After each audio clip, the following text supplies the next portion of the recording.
Bonjour à tous. Après sa brillante prestation à Riyad face à Tyson Fury, Francis Ngannou a rapidement regagné son pays natal alors que le monde entier était à ses pieds pour s'offrir ses premiers mots. Il a accordé une interview exclusive à la télévision nationale de son pays, le Cameroun. Malheureusement, la quintessence de cette exclusivité est noyée dans un flot que voici.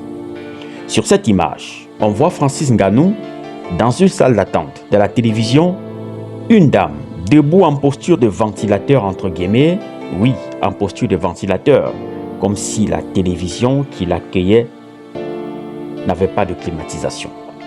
Au-delà de la polémique que suscite cette image sur les plateformes numériques, l'on peut légitimement se poser des questions.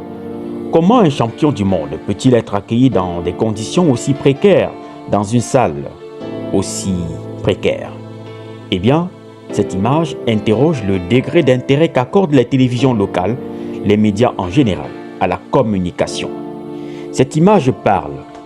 Elle nous enseigne qu'une entreprise de communication peut aussi avoir des tares dans sa propre communication, un peu à l'image photographique du cordonnier mal chaussé.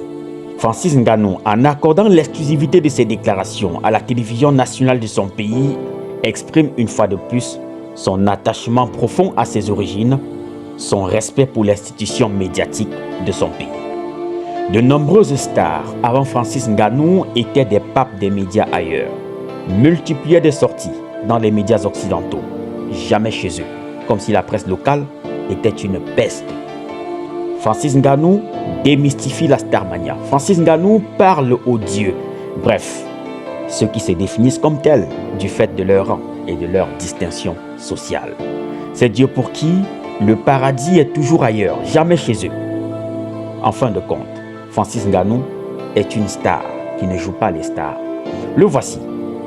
Au lendemain d'un combat qui a cristallisé, mobilisé l'attention de la planète tout entière, assis dans son village, sur la terre rouge des hautes montagnes de la région de l'ouest du Cameroun.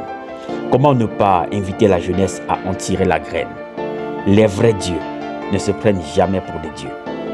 Watch out.